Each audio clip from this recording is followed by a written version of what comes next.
to be recorded, please let us know at this time. Thank you. Thank you, Bonnie. Good evening, everyone. I'll call this meeting to order at 6:03 p.m. If you're able, please rise for the Pledge of Allegiance. I pledge allegiance to the flag of the United States of America and to the republic for which it stands, one nation, under God, indivisible, with liberty and justice for all.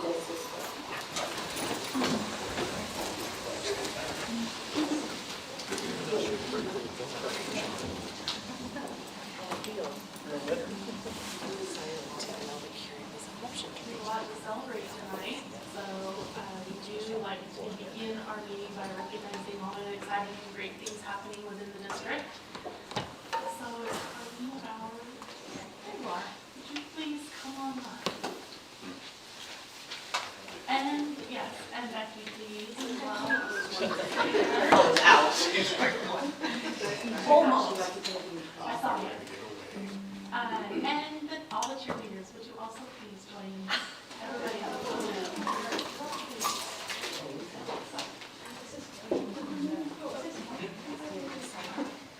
So on behalf of the Board of Directors, we'd like to recognize the entire team who earned top cheer at summer camp. I know it's pretty competitive, which allowed them the opportunity to perform in the Citrus Bowl this year. Awesome. Yeah, Jaden.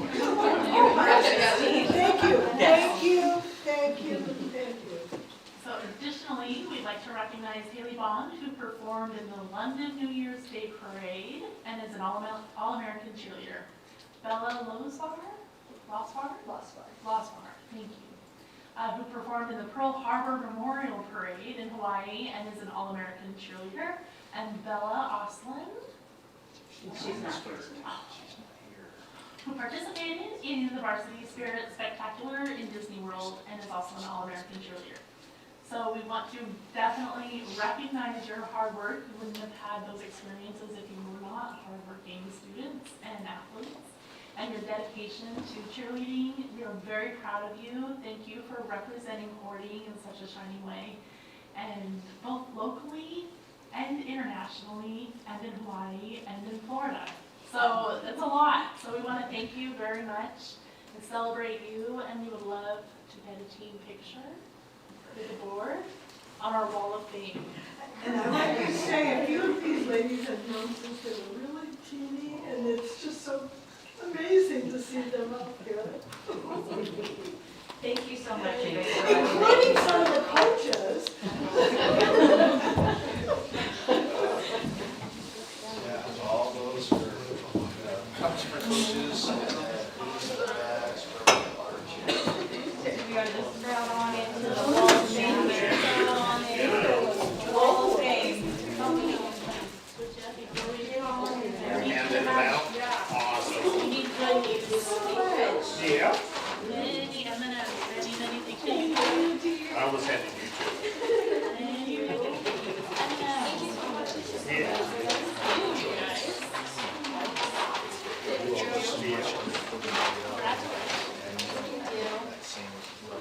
Got it? Good, one more? Okay.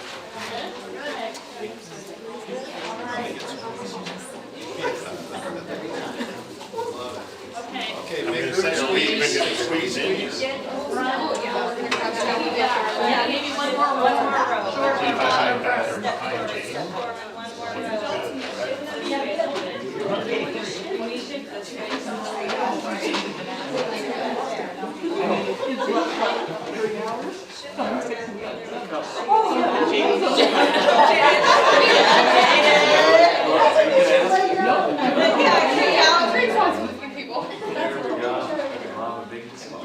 Make sure you can see everyone.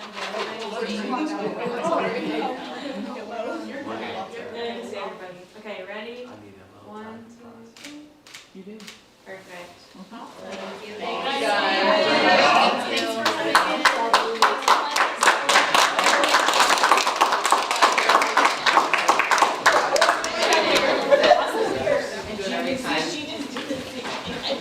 Thanks for Girls. So put your chair back as well. Thank you so much.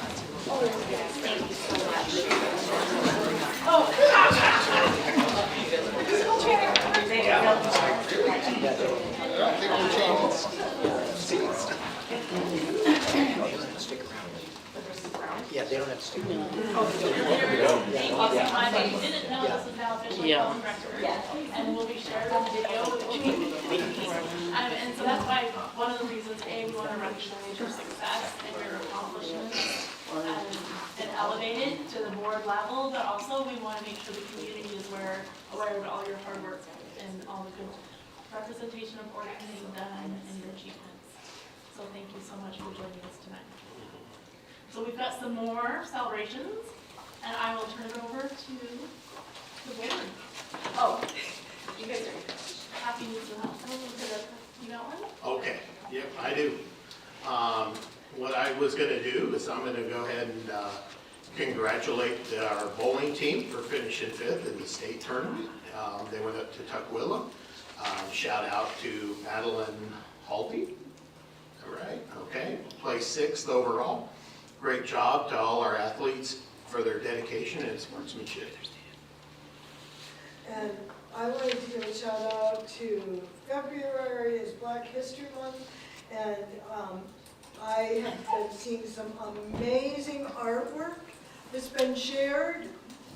Thank you for sharing it. It's been some lovely artwork expressing wonderful thoughts and feelings about the history of America. And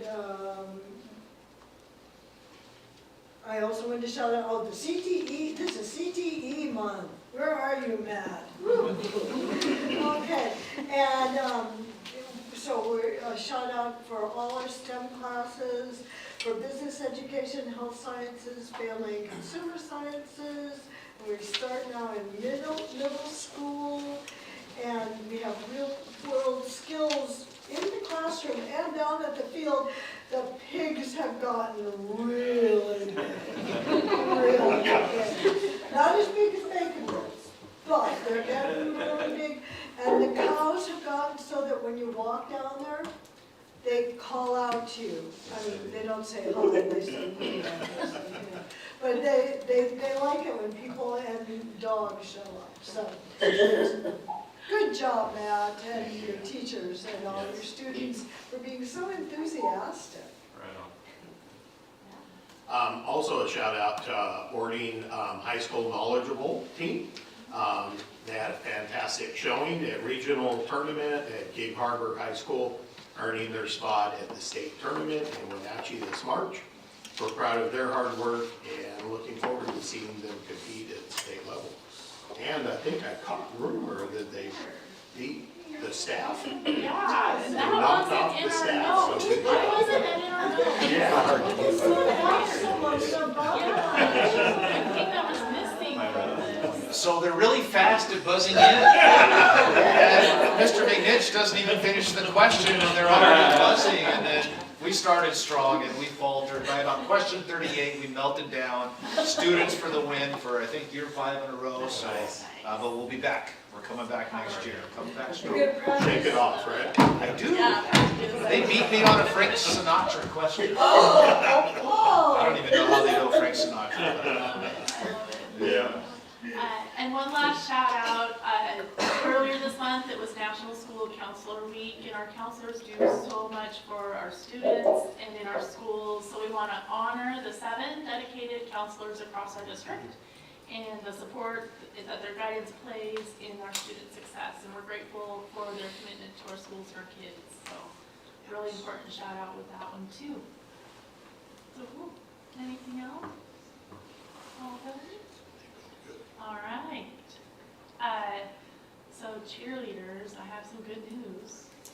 It is a tradition that after we celebrate and recognize you, that you are warmly welcome to stay for the duration of the meeting and the rest of the business that is to be completed. Or if you want to sneak out and go enjoy your evenings doing something more relating than this, yeah, you're welcome to do so.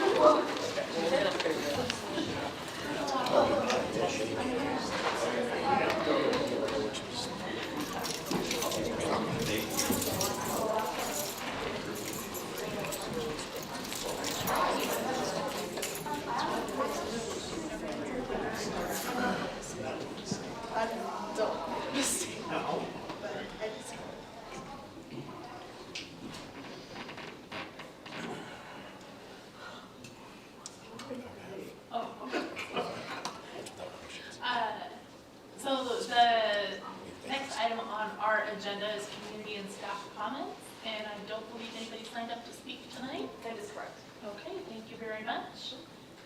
And with that, I will turn it over to Superintendent Hudson Bueller's February report.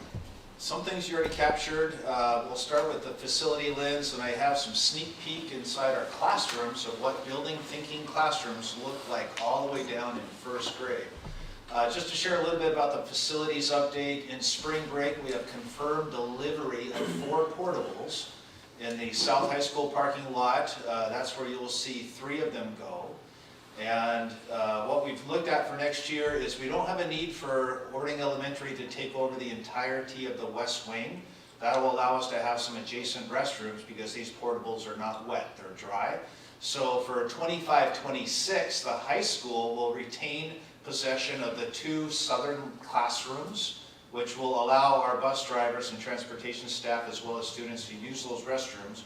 We're going to build a hallway wall in the west wing, and the Orting Elementary crew will take the 6 classrooms to the north. So we think that's the best model for next year. For 26-27, we would fully transition that facility to Orting Elementary. As we look at our enrollment projections, we don't feel like we need the whole thing yet. There's a portable to the back that also will be arriving in spring break. That's this portable right here.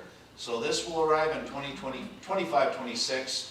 These portables will arrive in 26-27, and that'll add the space that we need because, as you recall, there's no more learning space available at either Orting Elementary or Orting High, and the growth and development forecast leads us to believe that we're going to need that space.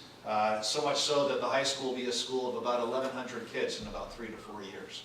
So that's what's happening on the facility front. We have a notice that will go out to families and staff next week. We'll have another reminder notice right before spring break, and we're currently monitoring. We have plans set with high school and elementary admin facilities to look at that because we think those portables are obviously going to alter traffic patterns, create congestion and pinch points, and we need to have the safety mindset out front. So we'll be walking and looking what that communication plan needs to look like and sound like, just so kids and families aren't caught off guard when they return from spring break. Why spring break? It takes months and months to get those portables usable and ready for learning in the fall. By the time you think about the ramps and the electrical and the technology infrastructure, the painting, the furniture, there's a lot that's going to have to go into. And what we learned from PTR, we had those delivered last May. We didn't get those moved in ready until about 6-8 weeks ago. That's how long that takes. So we think it'll take us that long to have those ready for learning in the fall. Bond Task Force, I'm pleased to let you know that we have 14 applicants in aggregate. 2 of your directors, Director Madigan, Director Thibodeau, have begun reviewing those. Our intent is to reach out to the successful applicants by the end of next week with a proposed schedule. We've already received some information from applicants about their availability, and so we're going to create a draft schedule, confirm that everybody is able to make it along those timelines, and then somewhere in March we'll begin the process of working with that committee to help you with a recommendation on what a future bond should look like and include and why. We will target at this point your May 1st board work session for committee members to be able to talk with you. So that means March and April we'll be walking through a 5 to 6 meeting protocol to look at your capacity, your enrollment projections, basically similar things that CPAC looked at a couple years ago and help them decide what their recommendation would be to you. State bowling, you mentioned that. We had wonderful send-off, as is tradition. Students lined out front. Today, wrestlers had their send-off. We saw great success, and if you keep this in mind, you just approved that program a couple years ago. So they're only a couple years into their existence and already having strong showing, which is incredible. They're doing a wonderful job. I would like to see a staff versus student or board versus student bowling competition. We might have to bring that I want up. Joanne's team. Yeah, Joanne's got skills, we know that. Senior nights have been abounding this fall. There is 3 generations of Orting. We have Grandpa Gary and Coach and daughter from the Sullinger family representation. So just wonderful ways to bring community in and celebrate kids and family. And I thought that's just a nice picture to show you some of what's been happening over the winter months with senior nights for wrestling, girls basketball, boys basketball.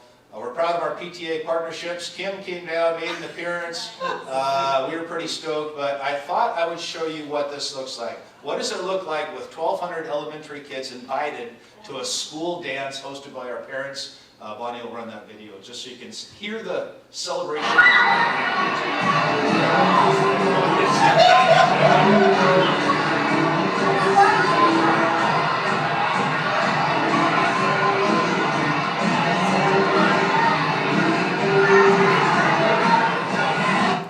Highlight and shout out to our PTA parents in partnership. They go above and beyond to create those spaces and enjoyable, safe learning opportunities for kids. And the Commons was full. While that gym was full, the Commons was full with activities as well. So we're just thankful for their ongoing support and partnership, and they've raised tens of thousands of dollars so far. That goes right back to the opportunities for kids. What a good sport of life. Yeah, she was a good sport. I don't know how I coached her into that, but I'm glad she came. Get outside OSD. There's a picture of some of your Orting School District staff out and about. We're up in the Alpine Lakes Wilderness. This picture doesn't do justice actually how steep that is, but your high school secretary, Erin, was down climbing, backward climbing on a steep slope, and that was her first experience. We said it was family friendly, so in all fairness, she didn't really know what she was getting into. But we got ourselves in some steep terrain, and she had to down climb her way out, and it was a wonderful experience. This spring we'll be working with our kiddos and putting out challenges to create and design stickers and help get our families and kids engaged and just being healthy and being outside in the outdoors. You board can earn a sticker. All you got to do is let me know of a goal you've set, what you've reached out for yourself, and we're going to try to get some hikes on the calendar this spring as well. But our weather hasn't been super cooperative. Thought I'd share some pictures of the art show. Definitely some talent at the middle school. We have 2D, 3D art, print media. The cows were apparently quite the hit right behind the middle school here this fall. So we saw lots of cattle pictures. There's some paintings and etchings and drawings. And Iana Marigi just does a fabulous job of promoting art. There were hundreds and hundreds of positive comments that students and staff and community wrote to our kids cheering them on, so that was pretty cool. Falcon Fellas have been spotted. They're back at it again. I hope you get to hear a little bit more this spring at your board work session at Orting Middle. They've been over at Ptarmigan Ridge volunteering and supporting second grade, and there's a couple pictures of them reading and helping to support learning in the classroom. So they're definitely taking an active involvement, not only in the community, but in our schools as well. I'm anxious to hear a report on what that looks like. We've talked about dignity. How do we elevate? I thought I'd share a little bit of just what our students are coming up with. There's a sign that we have at Ptarmigan Ridge right now, positive self-talk. What does that look like? Just thought I'd share a couple of these comments. Adeline says, use positive self-talk or you might think badly of yourself. Positive self-talk encourages you. I can't actually read that from here, and I got trifocals. But you can read that in the board report and see what Walker said. I thought it was profound. Just when we elevate those voices and get kids out in the front and center and hear what their thinking is. So we have lots of recognition happening. I'll share more next month of a recent assembly at Ptarmigan Ridge that's happening every month. We continue to see goal setting and reflection. Director Lee talked with you previously about iReady, and students can set those personal goals and pathways. You heard a little bit about that at the high school. That's in our elementary and middle school too, where kids can try to use that data to figure out where their learning gaps and challenges are, set goals and progress monitor, and celebrate those wins and successes. So you see lots of visible signs throughout every school. Director Rab and I were at Orting Middle today, and we see charts and stickers and people tracking progress. So definitely lots of involvement in terms of goal setting and reflection. And our goal, as we've discussed with you previously, tied to that inquiry cycle work, is every student is setting goals in some capacity in our schools, tracking their progress and celebrating their success, similar to the summit theory that you've heard at the high school previously. Building thinking classrooms, Director Rab has talked to you about that and the investment of what does it look like to maybe reshape the way mathematics is happening, learning in our school district. We've had staff from every school attend, and I wanted to share just some videos so you can hear. This is a first grade classroom. Mrs. Neal has done a wonderful job, and I have 3 videos so you can see what happens when we structure the learning in a collaborative environment. First, on the left, Bonnie will play. This is what it looks like when students are independently working, and the protocol is one student has the marker, one is doing the thinking, and they take turns hearing their thinking and strategies and having clearly defined roles.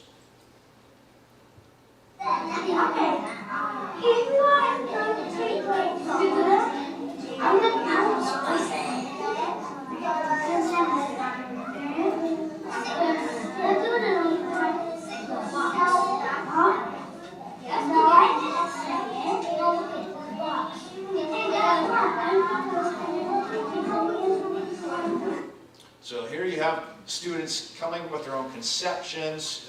Many of the students used algorithmic form or diagrams or charts, and they have their thinking and they put it on the table. And then she structures a protocol where there's a gallery walk. So the student pairs walk around the room and look at each other's thinking and see strategies that they invented. Did you hit the middle one?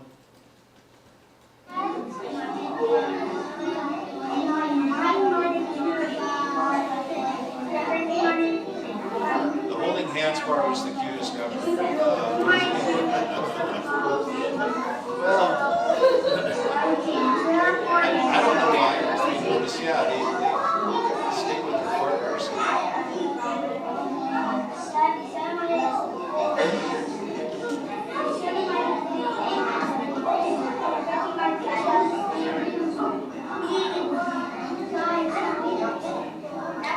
So now, after the students have seen each other's work, strategies, how are they sense-making and thinking about the learning target, the teacher brings them together and starts to facilitate their noticings and wonderings. So we'll just play a little bit about what does it look like when she pulls them all together and anchors the learning.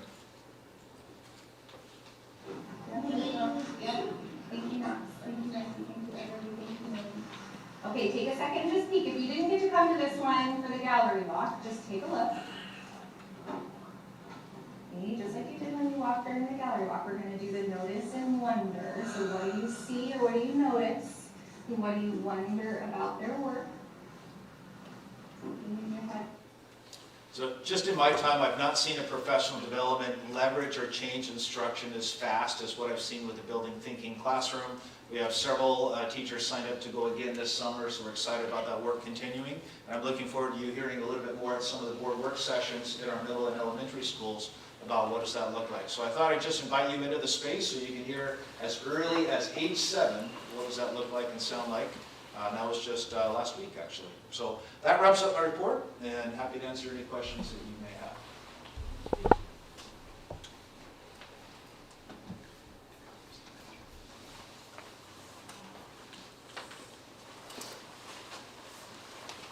I am not thrilled about the board ones, I am not either.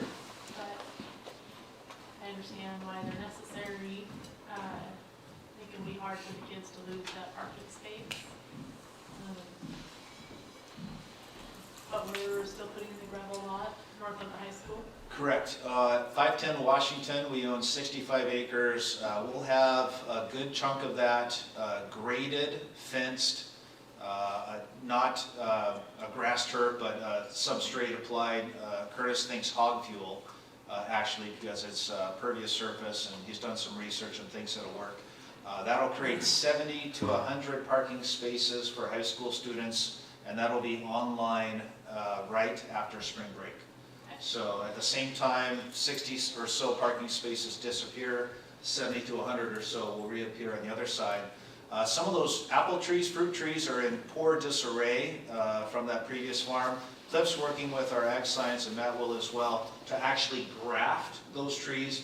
I'm not sure how much life many of them have, but he's going to take graftings and they're going to create a replica orchard on that space that's not going to be where the cars or future growth would be. So that's a project that they're going to undertake before we lose any of them, is to graft and regrow somewhere on that space, to be determined. What about the grapevines? Grapevines, I don't know how salvageable some of those are at this point, because they've fallen in and the previous structure is all intertwined and tangled.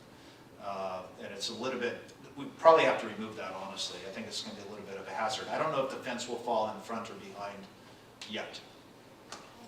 But the vision someday through a community garden, that I don't know if he'll talk about it tonight, our vision is really where students are learning about homegrown foods. We expand that space for community garden, barn, and future growth as part of our future career development pathways. So that's definitely on our radar of something we would like to expand at some point in the future. And that's part of the bond package, as you previously discussed, is creating a space and a lab actually for ag sciences. Right now, they're in a portable facility, so they're unable to do some of the things that we would wish for them to be able to do.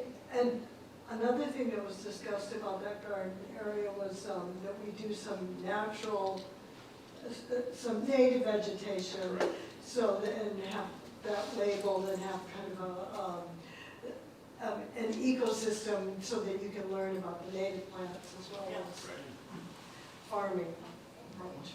I am excited about the thinking classrooms and look forward to seeing that when we get to do our school visits. That's awesome. Great. Any other questions? Feel free. Carly, good? Okay. Thank you. You're welcome. I'm glad you're good because you are up first in our reports. Yes. Whoa. So as it's been mentioned, winter sports are over. We had 13 girls and 24 boy wrestlers that are getting sent to state tomorrow, we sent them today, but they're going to state tomorrow. So I'm kind of like worried to see like my bosses because I know the students aren't doing it. But Gordon would like to make history with AJ Salguero and Quentin Harding if they're able to hold a 4-year state championship. So if they win 4 years in a row, that'd be pretty cool, I guess. No, I would be pretty cool. Bowling only had 2 years of being a sport, and they were able to bring home 5 banners to put on the Jewel Mall this year and last year, so that's great. Girls and boys basketball, they had a better season this year. They both ended, well, boys ended 6th in the district, and girls ended the season with 5 in the district. So, winter sports over, and now it's on the spring. Already. Here's my coming by so fast. And Jaden's so excited for spring sports because he's going to play soccer and it's going to be so awesome and so fun. But also this week, me and Jaden visited PTR. It was a little spontaneous. I'll be completely honest. I kind of forgot I was supposed to go. And then Jaden was like, hey, we're going to PTR today. I went, oh. So we got to PTR, and I was a little stressed because we saw that there was an assembly happening, and me and Jaden were talking about how we're supposed to talk to students if there's an assembly happening. Then we realized it was K through 2nd, but the assembly was great. It was an awards assembly and recognition assembly to the students, and it was like so cool to see. They're run by their 5th grade leadership students. It was, I think, is like the coolest thing ever, that the students are putting themselves out there and taking those risks and recognizing the students that are younger than them and being able to set like a good role model for them, which is super awesome to see and hear. My favorite thing was when the kindergartners were getting their awards, and they're just so like, just so cute and just so happy, and just seeing them getting recognized for their work, not only just within their school, like reading improvements or other things like that, but also like character. I thought that was really cool. I thought the recognition for those things really more sincere. And my favorite thing to see was that I didn't see like any student or other kid in their class get super upset because they didn't have one, but they were really excited for their other classmates, which was like so like, I remember I cried when I didn't get an award in elementary school, and I didn't see anything like that there, and I saw so many, no clapping, but and it was so exciting, seeing their smiles on their faces and support from their other classmates. But from that assembly, me and Jada watched and stayed for the whole thing, and then we had like 15 minutes left before the school day ended, and it was a little stressful. But fortunately, the fifth graders that were helping for the assembly were able to stay back for a little bit longer and talk to Jaden and I. And we revisited some of our previous questions that we've asked before, but this time, no, it's just a different group of students. Yeah, so as Carly said, we revisited some questions and actually got some of the same answers that we shared before. So one of the questions was, what do your teachers do that makes learning enjoyable for you? And the fifth grader said turning learning into games. There we go. Okay. And then the other one was, what does community mean to you? Since we talked to fifth grade leadership, I feel like they were able to give us a more bigger answer, if that makes sense. So they said, what does community mean? Or community is people around you at school. So I actually thought I wrote more than that, but I'll just fix that. Thank you, Carly. Yeah, so they said community is people around you at school, and they were saying a bunch of stuff, but they were kind of like, I don't know the word for it, they were kind of like all over the place because they just got done speaking in front of a bunch of kindergartners and stuff, and then they also had like 15 minutes before the school day ended, so it was interesting. Carly, would you like to? This one, I kind of took this question, but it was, when you feel frustrated or upset, what's something that can help you feel calm? This is one of my favorite questions to ask, because I think it's really important to have a safe place inside of your school. And a lot of them, which was really shocking to me because we got mixed answers when we asked younger students, but they were talking about how their teachers allow them to just take a minute, to just like time out. Hey, I'm gonna go take a walk. Like I need to take a walk, or I need to put my head down. I remember, I forgot what grade level it was, but I remember asking another student that, and they said that their teacher wouldn't allow them to do that. But every single one of them there, they said that like their teachers are very like understanding about those things, which I thought was super awesome. Also, common theme as every single time we talk to any students is that their teachers are awesome, but their teachers always make them feel like they belong and they like, you know, have a safe place, which is awesome. One thing that was frustrating for them, and they were like, this is bad, awful, was their recess time. And how frustrated they would get with other students, with kids being rude to each other, and kids not listening to recess staff, and other things like that. Those type of things. And so I thought it was really interesting, because they were very excited to tell us that they were making a fun video to set down playground rules and expectations, and they get to get like involved in it. And I just was like, that reminded me of like how I feel when I like help make spirit videos for the high school and stuff, and those type of things. So that's just really exciting. Like, I don't know if you guys are updated with the OHS Spirit account. I run it. I run it, but it's like really, this last week we posted 2 videos, one promoting our Valentine's Day grams and then the other one promoting our spirit gear. Yeah. And just like, I saw in their eyes the same visions that I was like feeling in myself of like being able to make something for your school and get excited about this. Where is that? On Instagram, the OHS Spirit. Oh, yeah. So that was really cool. But also, with the high school, this is kind of going off track, sorry. With the, like me connecting into the high school, I thought it was just it's cool to see like the connections, because they, as soon as, when we were finishing asking them questions and stuff, their first things was, hey, we have some questions for you guys. And that's something I've never gotten before. And I was like, oh, you have questions for us? And they went on about like, what is some advice you have for us to go to middle school? And what are some things that we should expect when we go to high school? And they're like, is it like the movies? Am I gonna get shoved into a locker? And I just thought that was super exciting to talk about. And it was like, I felt like I could connect with them.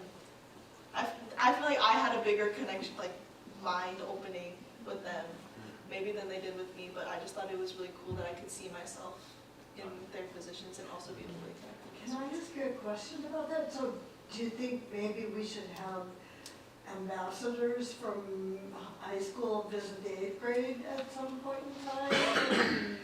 And the same thing with 6th grade ambassadors, meet with the fifth, I mean, you know, I had never thought about them having a chance to actually talk to somebody.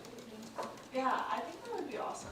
I think my freshman year, or not my freshman year, my 8th grade going into my freshman year, I think we had like an assembly where like students were there, but I never really like talked to the high school students that came in and like talked about what high school is about and like what clubs you should join. So like I think it'd be really cool if we like put together like something like a, not like a buddy system, but kind of like a buddy system where you have that person you can go to and connect with and, you know, get that advice from to make it a little bit less intimidating when you move on to that next big step, which is really cool. That is cool. I love one of my hopes that you started going into the schools is that over time, you'd be a familiar face, that the kids would recognize you and see you, but also that they would connect back with you and feel comfortable asking you questions and responding to your questions. And so even though it's a different set of kids, I love that connection that's growing and it's getting them thinking forward, which is sometimes the hardest part for you know, young teenage kids is thinking about, okay, what's middle school going to be like, what's high school going to be like, and that's when they start to set goals and visions for themselves. So having the opportunity to hear from you is really cool to me. Yeah, and it was really cool hearing that they're like they're talking about, oh, I want to join volleyball really bad when I get into middle school, and some girl was talking about she wanted to make a Fortnite club. And I was like, that'd be awesome. Like go to your middle school and do those things. Like those opportunities are so great. And I'm happy to hear that you shared that they were, you know, complaining or had issues with what was going on at recess, but also they were coming up with an idea to solve it. Solution. Yeah, a solution. That's because as an adult, I want to be like, how can I help? You know, what can I do? And it's probably a much better solution coming from the kids. So I'm really glad you shared that. And they're gonna feel part of that, right? Yeah, So all of a totally. sudden, they're like, hey, now someone's hearing me on that side of it. Yeah, exactly. Thank you for sharing that. Yeah. I love it. Right, so another question we asked is who at school makes you feel like you belong here? We've obviously all been known that teachers is like the #1 thing students say, and I just think that is so awesome because I feel like the teachers now have like changed in like a very positive way just because of like what students are doing and bringing back to like you guys and like just like it's amazing to me. Do you see a difference between when you were at their age and Yes. what it was like for you and them? Yes, 100%. Also, another thing that I just kind of want to add is ever since last year when Ms. Amin had that Christian education class, it's still a class, but I just feel like there's a bunch of high school students now that go into elementary schools and middle school and interact with those kids in the way when I was in elementary school or middle school, so I just think that's great. And then they also said friends, which is great, and as 5th graders, you know, going into 6th grade, some of those people might not be your friends anymore, so we kind of just like warn them about that, and they're like, oh yeah, no, you're gonna stay my best friend, you better stay my best friend. Oh, okay. Sassy, but it's whatever. So yeah, so on to the next question. What is something you've done to help other kids that make you feel like you were making a difference? They said picking trash up at recess, which is great. Nobody likes someone who litters, so yeah. Ooh, I actually just had an idea that I kind of want to share. I think it'd be great for me and Carly to go to the middle school or elementary school and maybe start like a little cleanup crew or something, because I know we've talked about it in leadership the past years, but we never just did. You know, they talk about it a lot around Earth Day, so around Earth Day, that'd be a wonderful time to do that. You take care of a couple of things. Very cool. Yeah, and that's also something that we're trying to do at the high school. Miss Polly, she's doing great things. As her first year as being an HP advisor and like leadership teacher, she is kind of wanting to shift gears on how a lot of it is working. And I think it's super awesome. I think that it's giving a lot of opportunity for people to get, like, not forced, but guided pathways to making sure you're actually doing, like, getting your work done, and being involved, and doing something for, to take that leadership role into our schools. She's created like an interest for our leadership classes. She's created an interest list of things, events that you want to participate in, because, well, not like for your grade, you have to do at least one from each rotation that we do, and then a committee, and we are building like a spirit committee and an environmental committee, and then a life skills committee. And, oh my gosh, what was our first one? There was another one. I forgot it. But, like, just committees for each student to connect with for their own character, where they feel the most comfortable, but also still making a huge impact on those things. So that whole pickup, like, that pickup crew and the cleanup crew, we're trying to work on something there. Also at the high school, we've been trying to implement new events that really get like students involved and making them feel seen and included within our school. For example, this last week for Valentine's Day, we did conversation hearts, and what we did was we made posters that said like a quote about love or like a motivational quote on this poster, and then we put them all around the high school, and we had every single student's name on a heart, every student, every staff member on a heart, and scattered all around the school around those posters. So you would like look for your heart and then turn it in, and then get like this Valentine's Day like little like candy prize or whatever. And I just thought that was really cool, because then you get to find some, like, you know that you belong within your school when you see your name in your school. And so I think that was really awesome when you look for your name, you like get so excited because you're like, hey, this is my name on this heart, and I get to take it back, and I get to see, like, be rewarded simply just because I know her, and simply because I'm part of this community. So that was really awesome. I think that was really cool. So. I think that was actually really successful. I kind of said that was yeah, I heard a bunch of kids talking about it, and like, oh, I don't get harder than you did, you just didn't look hard enough. Some kids were really excited about it, and they might have taken more than one piece of candy, but yeah, it was great. Definitely something that I think should be carried on for a while. Yeah, there's something to that. That's good. I love it. I just saw the video. It was so cute. I love the script. It's too fun. I like it. I saw Mr. Broker today walking what looked like high school students towards the middle school. I didn't know why, but I was sharing with someone on the phone that that's the beauty of our schools being together, and that we get, like, you guys get to go there, and I don't know where he was going with the students, but what a cool adventure, you know? Yeah, so I mean, just to hear, but I just really appreciate the work you guys are doing as leaders in our district and connecting with the kids at different levels. Love it. Gordon, questions? Oh, there any more? I think, I was gonna say, I think you nailed them, but, you know, all the questions did. Cool. I love it. Well, you are first to report out because we want to elevate student voice, so thank you very much. And thanks for continuing that work. And I imagine talking with the kids sometimes can be kind of awkward, and getting to them to tease out their authentic ideas can be hard work, so. Got to pull it out. Yeah, Right? yeah. Thank you for doing that.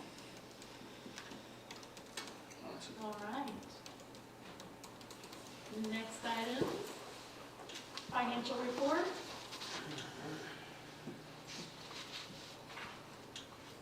Someday I hope to find something to ask. You know, I try every month. Every month I try. I've given up asking about the percentage completed a budget by department. Because now I understand the flow of money in and money out, so it's looking familiar to me. but it's taken me years to recognize the patterns. So board, I didn't see any questions come forward. Joanne, you good? Checking in with you? Okay. All good?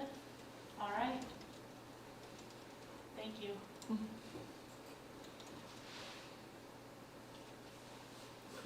Next item is prepared by Director Rad, overall prior to graduation. Is there any questions? This is an annual report that we've seen before. I don't think there's anything new on that. Perfect. Thank you, Steve. And next item is our insurance report. Nothing out of the ordinary there for me. Good. Wonderful. And then also an annual activity, but a very important one, is the draft of our 2025-2026 budget planning process and that timeline. And I did not have any questions, or do I want to make any changes, but I do want to invite the community to ask questions. There are specific times throughout this process where we specifically invite community comment and questions in the budget planning process. And so I would just like to point that out. And if anybody does have questions, to please contact our superintendent or our business office with those questions. You can ask the why and what is this and all that good stuff. I wanted to make a positive comment. I don't know if I never noticed it before, but I noticed this time that we have the deadlines for contracts and when you need to let people go or bring on new people. And I thought, well, that's brilliant to put it on there because that is a big part of the budget. And so, but I had never, I don't know if it's been there all along and I didn't notice it or if it's new, but I thought, well, that's brilliant because that's just an enormous part. So, it was a shout out to you for putting it. All right. Very good. Director Rad, we are at the modified LEPAR drill for 2025. Yes, thank you. I just wanted to take just a brief moment and just update you on this year's LEPAR drill, which is a modified LEPAR drill. We've done this once before, back when Chris Willis was running it. And what it is different than, and you guys have this isn't working, so you guys have it in your packet. So what? I think it's off. That would help. So power it up and look what happens when you hit the power button. Yeah, I'm also the director of technology for the district as well, so if you have any questions about it. Turn it on, turn it on. And I'm the assistant.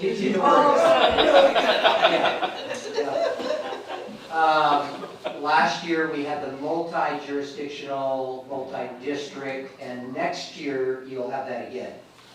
And that will be the purview of our new executive director for business and operations. We'll be smiling in front of you for that. So this year, it's the modified drill, and so we're taking any kids that have a different route this year than they traditionally have. So that would be our kindergartners, our 6th graders, and our 9th graders.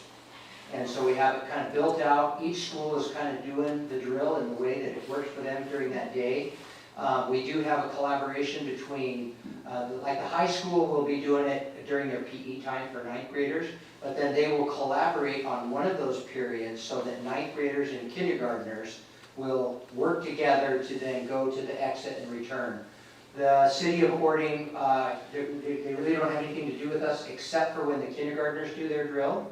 And when the kindergartners do their drill, they'll have the road shut on, they'll have the lights going, they'll have all that kind of stuff. We're not going to blow the siren or anything like that. It's just going to be a short journey, and you can kind of see the OES high school route just goes to the park there, and then they turn around and come back. And PTR and OMS go up the trail to probably the bridge, maybe not, we'll see. they can probably point and say that's where you're going, or they might take them all the way there. They're doing, the middle school's doing other PE classes. So if I know how that works, they'll probably take the whole period, go out for a walk, kind of look at the scenery, and then go back. But it really is just an attempt to, so that the kids that are in a new school, they know the route they're supposed to go at. Everybody else will kind of just go through the whole slide deck that we have, and just kind of as a part of it's one of the monthly drills we have, but it'll just be virtually done within the schools, in the classrooms.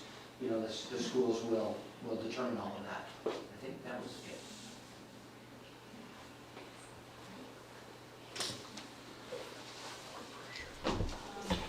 Goes to Aaron. Oh, yeah. Dr. Lee. All right, Dr. Lee.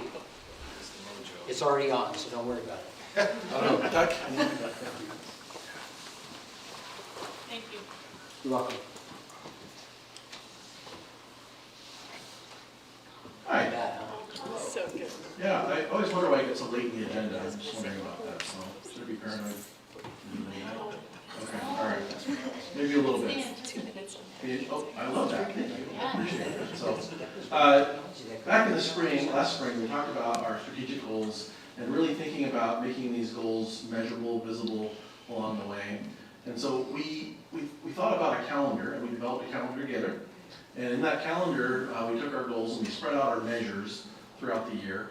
And we are at February, and in February we're looking at the whole child and the progress along the way. Thought quite a bit about what does that mean, whole child. I think a lot about like why do we have a goal around whole child, and the important part is so we get kids like Carly and Jaden, kids that really can self-advocate and really be those kids that are kind of like, I'm going to persevere and do great things. Carly, every time I think you present, you talk about how you messed up, and I think the thing that I love about you, Carly, is that you're like, your mess ups are like better than if it was perfect, right? And that's like demonstrates the whole child. And so as a board, you got together and you were thinking about how do we measure that? How do we measure that ability in kids? And how do we develop that as a system along the way? So today we're really talking about 3 measures that we're using for that. One is Panorama, which I talked about, if you remember, back in the fall. And we had quite a long discussion around that. That was around the academic elements of Panorama and really thinking about like how do students really see themselves as learners. Today we're going to talk about how do they see themselves as perseverers of learning and really the grit. We're going to talk about attendance and how that attendance really matters along the way. There's some data in there that we're going to look at pretty closely. And then that 9th grade on track to graduate, which is an interesting measure because if you fail one class, guess what? You're off track to graduate. So that's our whole child measures that we talk about today. The first one is around Panorama. Now, this graphic on the right-hand side there is, I'm sure you can read every single word on there, right? I'm sure the font was nice and big for you. But this is one of those things where we talk about measures over time for students. Here's one student's measure over time. You can see the little dots along the way for every one of the measures. This is one student. This is one student, correct, yeah. We take a look at one student and see the progress throughout the year. Since Panorama is given 3 times throughout the year, we can kind of see that progress, and the idea is to set goals around that, really meet with the student and talk about that over time. And then there's learning attached to that. Every school has lessons around social emotional learning that's attached to these as well. And so the measures that we have are really around 5 different measures through Panorama. The 2 I circled in red around perseverance and the growth mindset, which we talked about in the past. This particular measure right here is for 3rd through 5th grade. And I didn't label that on here because the next slide is really for... Wait, I was looking down. Sure, Which yeah, measure go for is it. 3rd through 5th? This one right here. This one. Everything on here is on 3rd through 5th grade. Okay. Yeah, I didn't label it. I'll do better next time. So. All of them. He wanted us to guess, right? And you guessed right. Yeah, there you go. That's good. So this is 3rd through 5th grade for perseverance. Perseverance, there's a relationship between perseverance and growth mindset.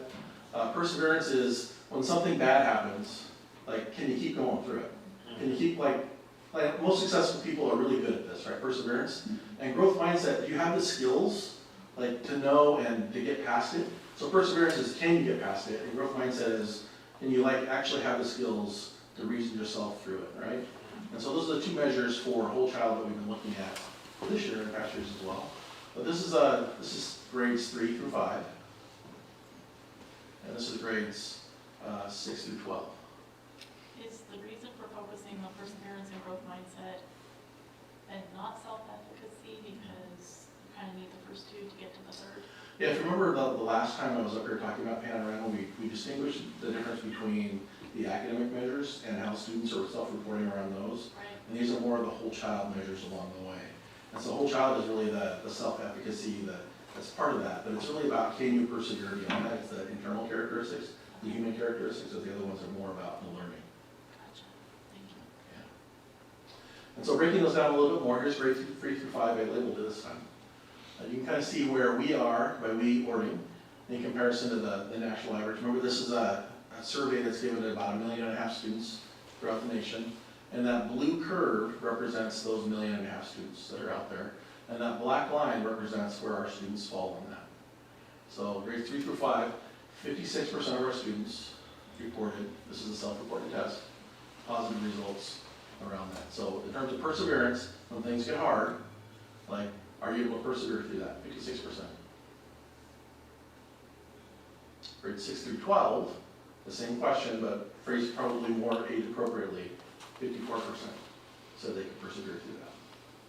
Now, just because these are results doesn't mean we're not doing anything about it. Data is one of those things that we use for action. And if we go back to really how I started this, it's really using really this data to make it actionable and visible. That's super important for us along the way. The next one is around growth mindset. And so remember that blue curve is the national average, where that bubble falls. Where are we? So growth mindset again is like, do you believe in your potential? Do you have the skills to really persevere and go beyond that, right? So they're very much related. This is grades 3 through 5. 48% of our students reported that growth mindset. And grades 6 through 12, 38%. Now we are below the curve there, quite a bit, right? And so the question I know you're going to ask me is, what are we doing about it, right? And so we're doing several things about it. So every school has curriculum, social emotional learning curriculum. And you can say curriculum doesn't fix everything, but what it does is it allows teachers and students and small groups of students to really have a discussion around what's going on. And so those ideas of having a discussion and asking where you fit within that is super important. As a district, we spend a lot of time talking about dignity and agency. Growth mindset is deeply rooted around agency. So for elevating student voice, we have student board reps here, and again, I wanted to point out that Carly and Jaden have these skills already. We want to elevate that, and I got to tell you, the high school board presentation is a great representation of the growth mindset. We have kids presenting how they persevere throughout time, right? And so we're trying to elevate that throughout our system, which is why we're sending these two out to say, how can we do a better job of that? We also talked about data quite a bit last spring, and this is one of the data points we talked about was the street data. And street data is when you ask the stories, the experience of the people that are in there. And there's an opportunity on the Panorama screeners, that we call them, where students can say, just write basically anything they want. So one of the prompts they have is, what are your teachers and other adults in your school, what are they doing to support you? And so I compiled those into a graph and just kind of made some categories of those. But one is around, like, what are teachers doing well? Well, they give you lots of patience and understanding. And here's the irony, right? Because I'm going to skip back and forth between these two slides. The next one was, what can teachers and other adults do in your school to better support you? Look at the first one. Well, we need more patience, understanding, and kindness. This is the thing about street data, right? It's the human element of the data. So let's go back. What's the second thing? Clear and engaging teaching. They said that's a positive thing. That's great. Teachers are doing a fantastic job of that, right? Look at that one. What can they do to better support you? Clear instruction and more help. So, but the thing that's really positive about this is that principals, counselors can all have a connection to this, and they can take action with it, right? So you can now look at which student said this and set goals with them along the way. The next really measure we're talking about is attendance. And so I found some pretty interesting, I thought, facts around attendance. We talked about chronic absenteeism being 18 or more days throughout the year. And the reason they pick 18 is 2 more days a month, right? We have 9 months throughout the school year. And 2 more days creates chronic absenteeism. Well, if you look on the left-hand side there, it says 10 to 17 days. If you miss 15 days of school, that adds up over time, by the time you're a senior in high school, to a year of school, right? That's an entire year of school of lessons that you're missing, which I think is pretty telling. But then you look at the right-hand side, how many lessons do you miss with chronic absenteeism? That's around 90%. We had 108 lessons. that ends up pretty quick. And so that bar that we set around chronic absenteeism is pretty low. And so I would propose that as time goes on, we take a look at that. But that's what the state and the law requires us to take a look at. But it's not, I don't think it's good enough for us. That's just my own opinion. And Ed's like, don't tell the board what to do. But there you go, I'm telling you what to do. So here's the data. So this is as of first semester. So this is the most recent data that we have. And so it's a district, 65.3% of our students have missed 2 or less days. That's how you read that. Then you go through and read Orting Elementary, 67.5% of the students are not chronic absent. Harmony Ridge, 68.9, Orting Middle School, 69.8, and Orting High School, 57.6. Now, I'll tell you, Mr. Freeze would want me to tell you that high schools across the state and nation always have the highest chronic absenteeism because they have cars, right? And it comes to a point where a lot of times parents are like, get yourself to school, right? And so this is pretty typical in terms of the data that's out there. They have choice, right? They can stay home alone. Right. Doesn't mean we're okay with that, and it's a great indicator, I think, of agency, because if students truly had agency across the board, I think that number would be much, much, much better, right? Jaden, Carly, how often are you absent? Not often. Not often? Less than 2 days a month? Sure. Well, you're our watermark, you're our measure. Yeah, but when you're absent from school, generally you're like, I really need to get to school because it's important, right? Like you feel like there's something there you're missing, that people will miss you, right? And so that belonging, that connection we talk about in agency is really a draw for students to come to school every day. So it becomes more than just the learning, it becomes like, I belong there, I'm connected there. So you take a look at the regular attendance over time, going back to 2017-18 up through now, you can see there's a drop off. There's sort of a over time. And there's something that happened, I think something pretty big back in 2020, COVID, under that. And then you can see that we talk about like there's been impacts from COVID that are lasting over time, but we can still see that, right? We're still recovering from it. That's something that we're okay with. But over time, I think attendance is thought of differently now, right? Coming to school and thinking about school, and we have better tools now. When students are absent, they now have Chromebooks, and they can log on, they can see the lessons, they can turn things in digitally. So, coming to school has to be more engaging than used to be. The last measure we're going to talk about today is really that on time to graduate. Really the same thing about 24 credits. If a student misses one class, now they're off track, which has always been something that I've thought about. Well, that's kind of tough. Some districts, what they've done is just increase the number of opportunities for students to take class. In other words, they say in a student's day or school career, they say that you can get like 35 credits, right? So if you miss 1 or 2 here, it's okay. But we pack them in pretty tight, so 24 credits. And so those graduation requirements are pretty tight. And I'm sure that you've heard and seen that there's some flexibility within it, which is great. The state's built some flexibility. But for the most part, if you miss one, now we have to scramble to think about intervention. And so here is, as of the first semester, 12% of our students, our increased students, are off track to graduate. The thing that I've been most impressed about high school, ever since I was the assistant principal there, was if you look at over time, like yes, on time, on track to graduate has decreased. If you look at the graduation rate, it's always in the high 90s. So that says something about their intervention systems. To take those kids within the tight schedule that they have, and still they get most kids to graduate, which is really impressive. And not on track is 1 at least. Yeah, you miss one class, no matter what it is. It could be PE, right? You miss one class, you gotta make that up, right? Somehow, some way. And the high school has done an incredible job of figuring out how to intervene. So, good job, high school. Yeah. So I'm gonna end, I'm more than happy to take your questions. But next time we meet, you meet with me, we're talking about our next measure, which is gonna be the Washington School Improvement Framework, which is a fascinating measure, really complex, but we'll go over that next time. So that's in our schedule. Between now and then, you're gonna be hearing from schools, which is really exciting, I know for you. The thing that's most interesting for me when the schools do is looking at the student agency and the whole child element of that. It is always featured. Every school always features the whole child first. which I think I love it, it's great, so. I was looking at the slide 15. The high school is the lowest at 57.6%,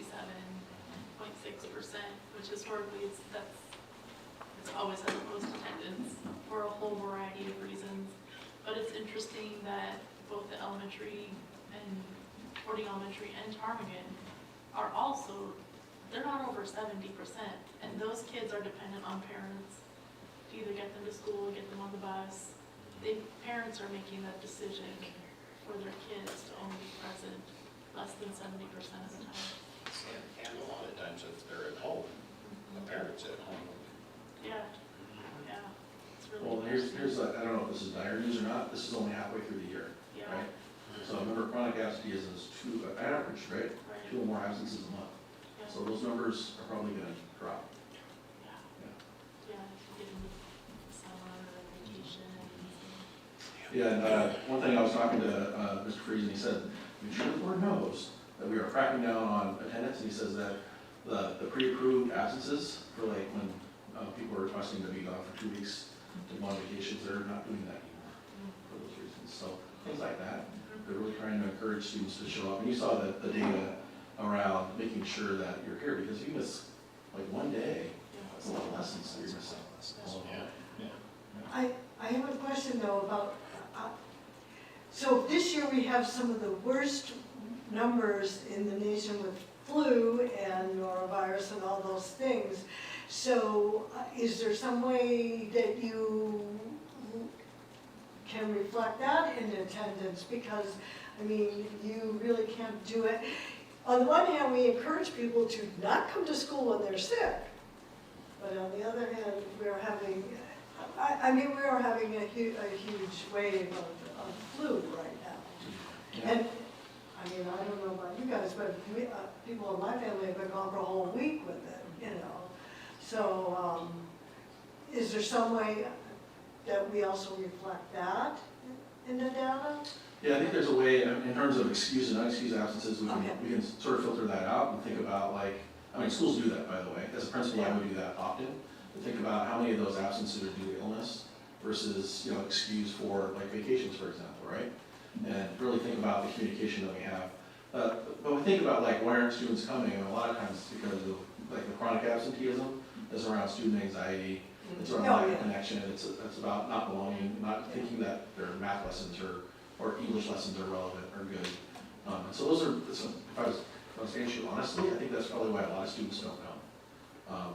There are a lot of students who are sick, and absolutely we don't want them to come with a flu because then they spread it. Now, we have a bunch of other people who are sick.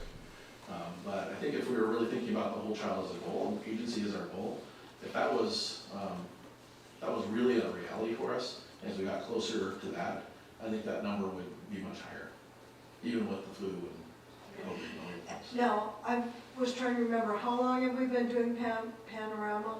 I think this is our 3rd year of doing it. Yeah. And initially, we didn't do teaching connected with it. We were just gathering the data, but now we're addressing what we're seeing. Yeah, most data collection that we have, even like iReady, for example, has lessons that are attached to it and data. And one thing that I'll tell you is that the principals right away were saying that students aren't taking the surveys very seriously. And so when that happens, what you have to do is you have to attach relevance to it. And how you attach relevance to that is goal setting, lessons, really thinking about that, working with students directly on that. Unless you do that, I don't know, if I was taking the test, I probably wouldn't take it seriously either. So we have to make it relevant in that way. And the other thing I wanted to say is, so I love that we now address it as whole child, because I always tell people, when you teach in public school, every child that walks in the door is your student. It doesn't, we accept everyone, okay? Not only do we accept everyone, but we accept the whole child when they walk through the door. We don't just get to say, oh, we're just gonna look at you academically, because when they come in, that's the whole child, because children don't present themselves, you know, compartmentalized. Yep. So I love that we talk about it that way, because that is really what we see is the whole child, no matter how old you are. One thing I would add, Board, just to piggyback piggyback on what Dr. Lee is sharing is that right now we have amazing counselors and they're using this data to run targeted small group Right. intervention at every school. I don't have an idea of whether you're going to hear that in the board work sessions because every school has a mile-wide list of amazing things that are happening in 45 minutes to share. But they did come and share with our principal leadership team about a month ago and just speak a little bit about the data, how are they running groups. And if you were to look on our social media accounts, you'll see Olivia, Ording Elementary, who is reaching her self-efficacy goals, and out of her own mouth, she's describing, well, I used to have rock brain, and now I have bubblegum brain, and I really tried hard on my test, and it's actually making a difference in building that agency right before our eyes. So we're absolutely seeing success stories along the way through how they're taking the data, running targeted small groups, and that's the power of what Aaron's helped to bring to the system is that triangulated approach, or the qualitative and the quantitative, and how do we look at the whole context to really identify what's going on, because it is complex, and there's not a singular solution or data point we can point to, but it's the right pathway to lead with that humanization element of putting kids on the forefront of our work. And it gives us a common language with the kids and with each other and with parents. Aaron. Aaron, voice, I'll hear the voice. Okay, I'm thinking about this, not approving like a week of vacation or something.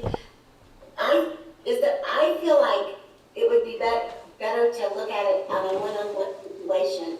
Because, I mean, if the student has straight A's or the student has B's and they're going to their sister's graduation party in Washington DC or whatever, I don't necessarily think that it would be good to just say you can't have that week off.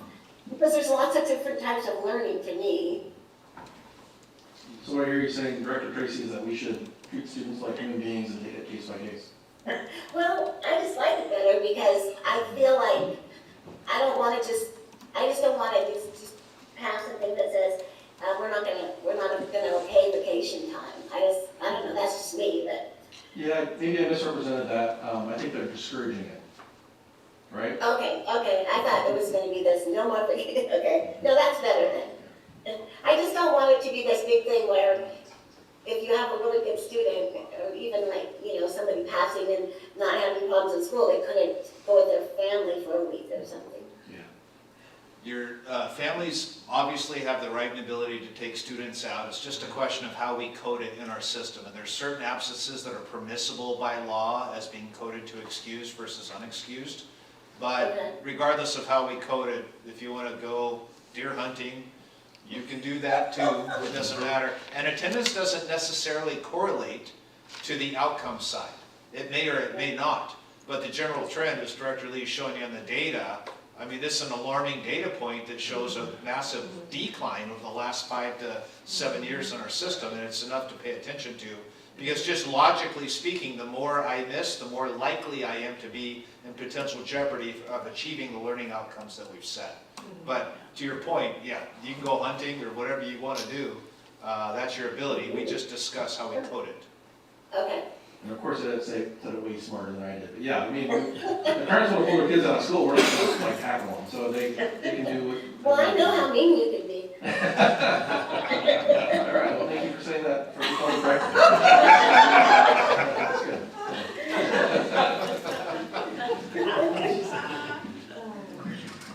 All right, well, thank you very much. I do want to acknowledge that it is improving since COVID. Attendance is improving, so that work with students, supporting agency, and providing an environment where they have things to be really excited about at school, there's growth there. So thank you. And I think of the ability to have Chromebooks, right? So now they're at home and they're able to, like if my daughter's out sick, right? We're like, okay, get out your Chromebook. Make sure you're not falling behind, right? So when you look at it that way, you don't want them there sick. So you're like, well, you gotta have this. Yeah, it may not be as dire. Exactly. I hope we can get back to pre-COVID levels. I don't think it's going to be this year or next year, but over time. Cool. Thank you. Thanks, Aaron.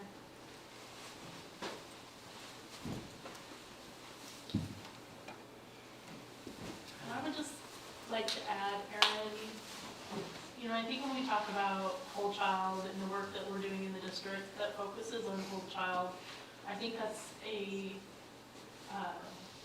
sometimes it feels like it's in the air.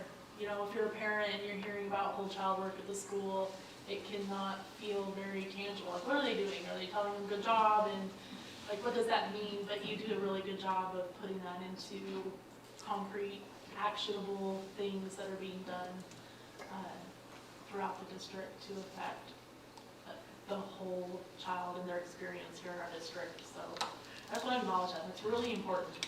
That's really important for parents who are coming into our system or who aren't familiar with that idea and what does it actually mean in application inside a district. I think this is really helpful. That's a really good point, because you're not using educational jargon. You're not saying, well, if we don't meet Maslow's hierarchy of needs, you know, you're talking about it in a way that, you know, a parent would understand, and the child will understand. That's what I meant about the common language. I like that we're all speaking that way, which is much easier to convey information and to reach your goals because you know where you're going. Yeah, back in the old days when I was Matt, for that guy sitting next to you, I remember employers coming and saying that the one thing that they really had a hard time was developing grit and perseverance in students. Like they'd hire kids, and they were smart enough, but they couldn't actually work a full 8-hour workday. And so the practicality of that one, I think out of all of them, honestly, that's it. The whole child is really important. So yeah, I think it's a really good one. But good job picking that goal. Yeah.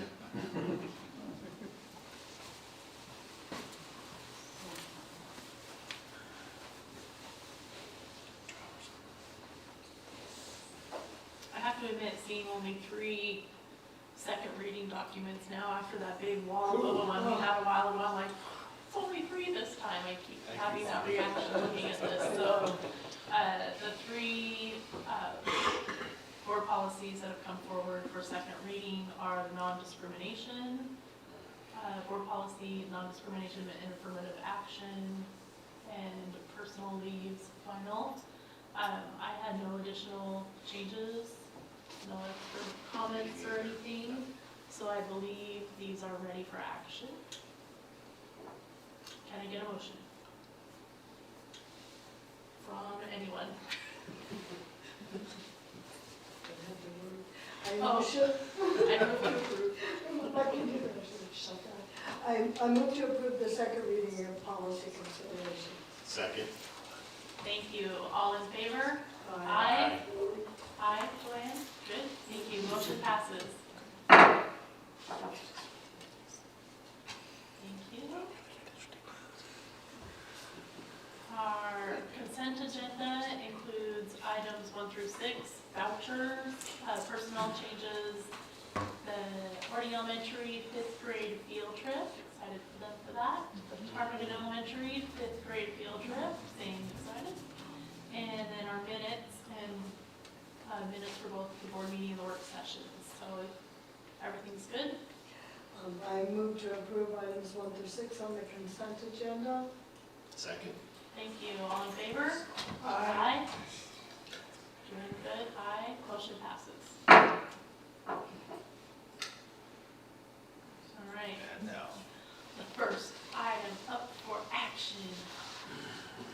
Madam President, I once again would like to yield my time to the gentleman from Orting High School, the Honorable Matthew William Carlson. Thank you, Director F. I do enjoy these meetings, let me tell you. It's actually, it was awesome listening to Dr. Lee present that information, and I got my head spinning back there thinking about how we can tackle that even further. I just want to say I'm excited to be here. It is CTE month, and I have a privilege and pleasure of directing CTE work here in the school district. I'm very proud of our teachers, our staff, most importantly our students, and I'm just going to share a couple highlights with you. I know you got my written report, 4-year plan. If you have any questions about that, I'll take any questions, but I just want to share some real high-level, exciting things. First of all, as part of CTE month, I do want to say that a huge thank you to Brittany Piger. our public information officer, who's been working with our CT assistant, Sarah Gilchrist, and myself. We started this work with bond work. It's hard. Brittany's time is dedicated to a lot of areas in the district, but she's been supporting us to create CTE publications that we're going to be pushing out to parents and students in our district in a variety of ways, including postcards and a small magazine that's going to go out to students, not through the mail, but in person to 8th and 9th graders, to help them see programs and pathways that they can engage in while they're in secondary schools in our district in support of what they want to do after high school. So really excited about that work, and big thanks to her.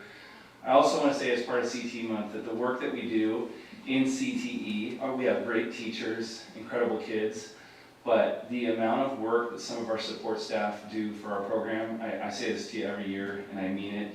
I called out Brittany, but Curtis Nybo and his crew in maintenance and operations, we couldn't be where we are without them. We have a paraeducator we've hired who is doing a tremendous job. It's now Jennifer Worley in our high school system, and then our new CT assistant, Sarah Gilchrist. What a godsend that position has been, because it's allowed us to, as our program has grown and numbers have increased, the day-to-day operations inside of CTE have gotten tremendous, and so having that support, I could go into little details, but for the sake of time I won't, about all the ways that support position is functioning and supporting our kids. Really, at the end of the day, it supports our kids. CTSO, every CTE program of area has a club, a career and technical student organization attached to it.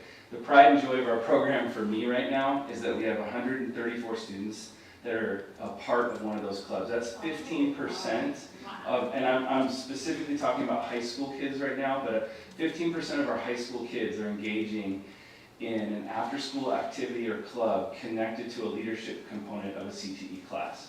That's huge. 99 of those kids are competing regionally or at state.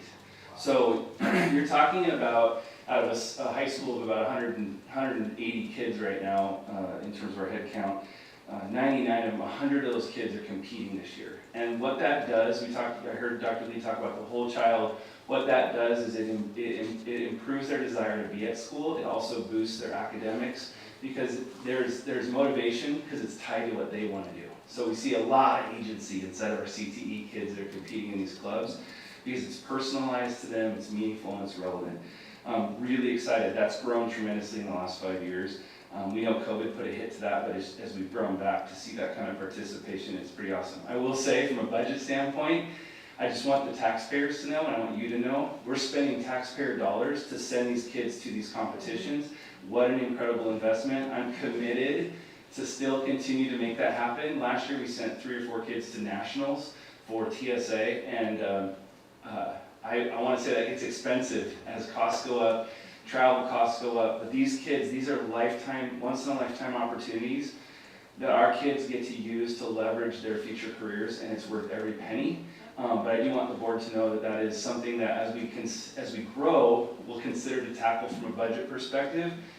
We're trying to avoid fundraising right now, because we really believe we want those dollars that come in to go right to the kids, but we will get to a place some point in the near future where national competitions, things like that, will have to be fundraised. They can't just come out of the budget. But that'll be a problem, that'll be a fun problem to have down the road. So, but I want you to know that's really exciting. And then last but not least, I just want to let you know I'm hosting on March 7th, the Orting School District will be hosting the CTE Pierce County directors from around the county. I attend those meetings monthly, and the reason I want to draw your attention to that as a board is because we know that your support of the bond over the last 4 years, a huge component of that is around CTE. I share reports of bond updates with those directors when I attend those meetings as we've gone through those different cycles. And they're all, I want you to know, other school districts, other CT directors are behind our cause to see our facilities grow and increase. The reason I'm bringing them out, we're going to have our regular monthly meeting, and we're going to tour our facilities. These directors have advisory boards in their school districts. Some of them we're talking Tacoma School District, Cal School District, Sumner School District. I know that their industry partners who sit on their advisory boards, when they can share that message of what we're trying to do here in Orting, I really want you to hear as a board, that's gonna I really believe help support our efforts, and I appreciate the bond task force and what you guys are doing, because that's really going to benefit. We need these programs so desperately, and these buildings, as you know, to support the work of our kids inside of CTE. So we will continue to tell that story to as many people that will listen. So very excited, CTE month. You're going to see some social media stuff come out. We will continue to elevate and highlight the work of the kids.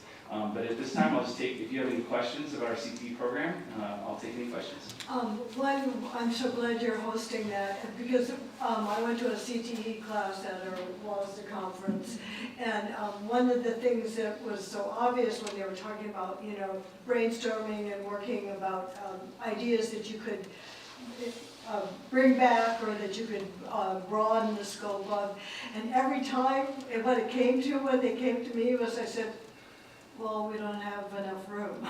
Yeah.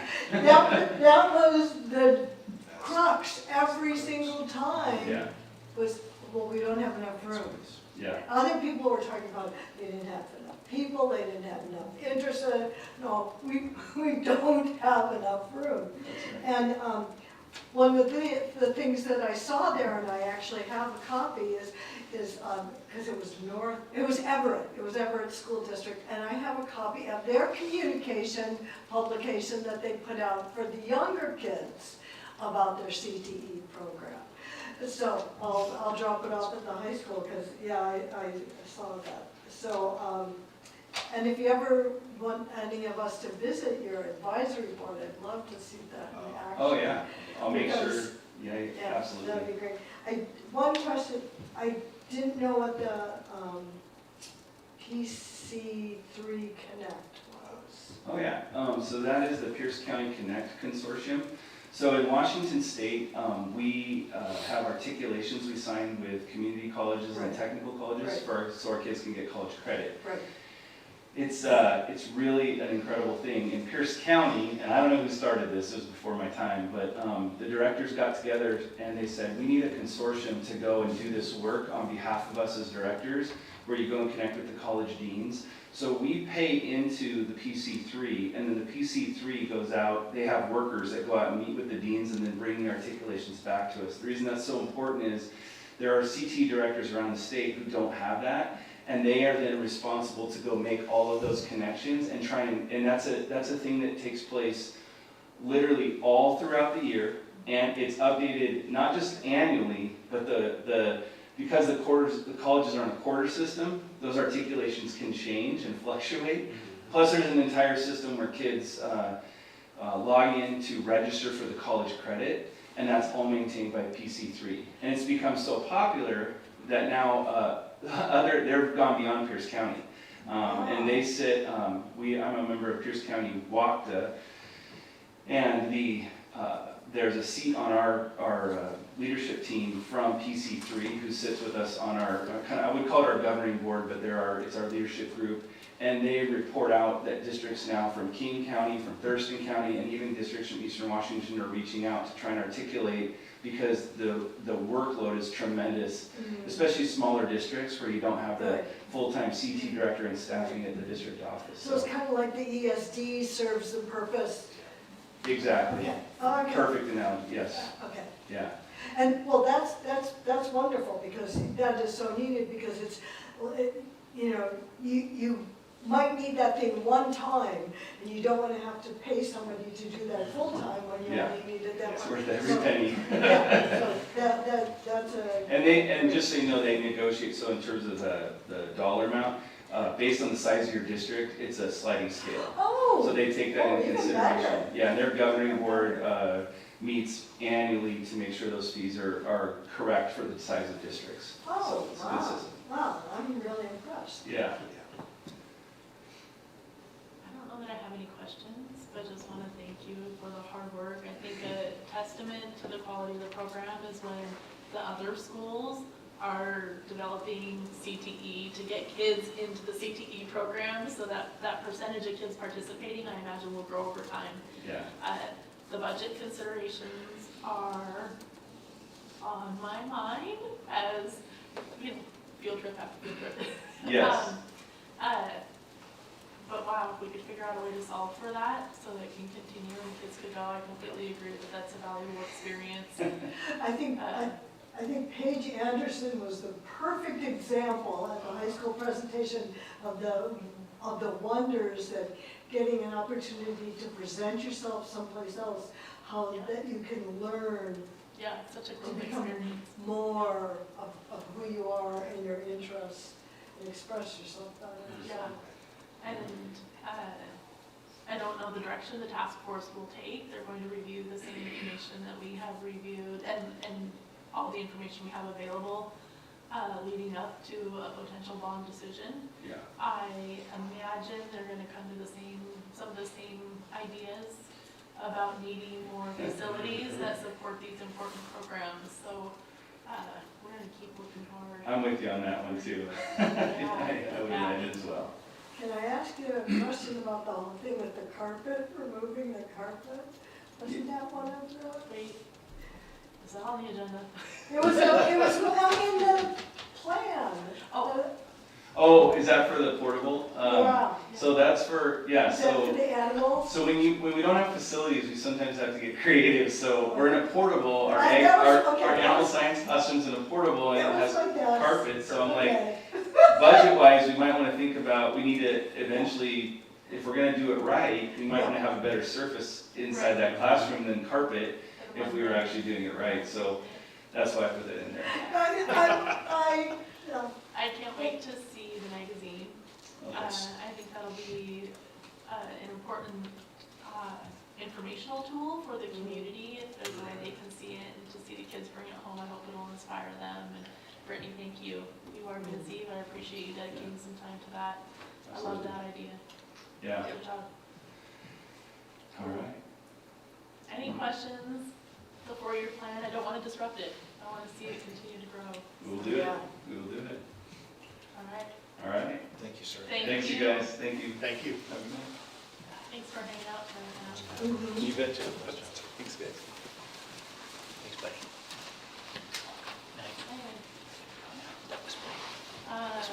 We need an action for the career and technical education program.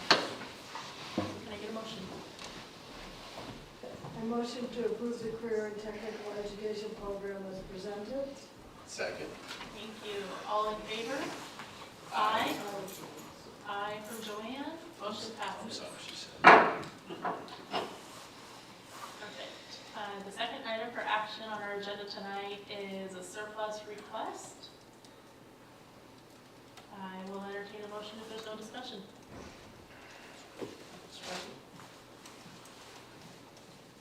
I motion to approve the surplus request as presented. Second. Thank you. All in favor? Aye. Motion. Aye. Aye, Joanne? Thumbs up? Okay, motion passes. Thank you very much. I don't know why I find the surplus request funny every time. I don't know why. There's some weird things on there. There's some weird things. It's all good, it's important, and I'm glad we surplus it, and I'm glad I'm aware of what we're surplusing.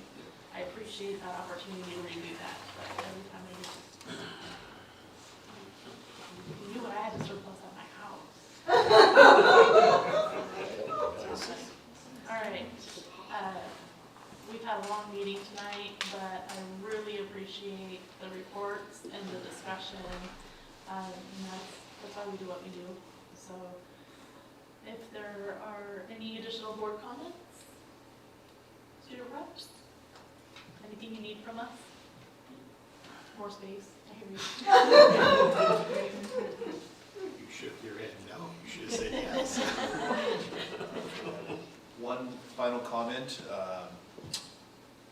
Principal Cliff Freeze was recently named Executive Director of Business and Operations for the Orting School District starting July 1. So we've sent communication to our families this afternoon that we will be seeking a new high school principal. That position will go live starting Monday. We do value parent, community, student voice in that, staff as well. So our process will look similarly to what we've done in the past with regard to students having a component, our community and families having the opportunity to engage and meet our candidates. So probably similar to last time, I'm sure we'll have our top couple of candidates whittled down through an interview process and move out to some community forum where others will have the chance to meet and greet and provide feedback on that process. So you'll see that go live starting on Monday. Exciting. Congratulations. I hear it was a pretty emotional meeting today, when Cliff announced he was looking. It was all his emotion. I was fine. Brenda Tracy, not choked up at all. Yeah, the teachers even got emotional. Very much so, yeah. He has done an amazing job leading that school. He'll be sorely missed, but when we think about the long-term growth and the planning and the thousands of homes coming, we not only have one bond in the near term that needs it desperately, but another one right on the heels. And there's no better person to help design and lead and champion that work than somebody that already has a strong background of community trust to help us lean into that. I think he'll do a fabulous job. Yep, I agree. I am excited. He's had tremendous impact at many levels in the district.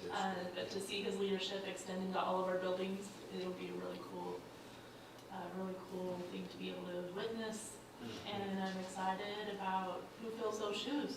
They have a tall order. Absolutely. Wonderful, thank you. Anything else?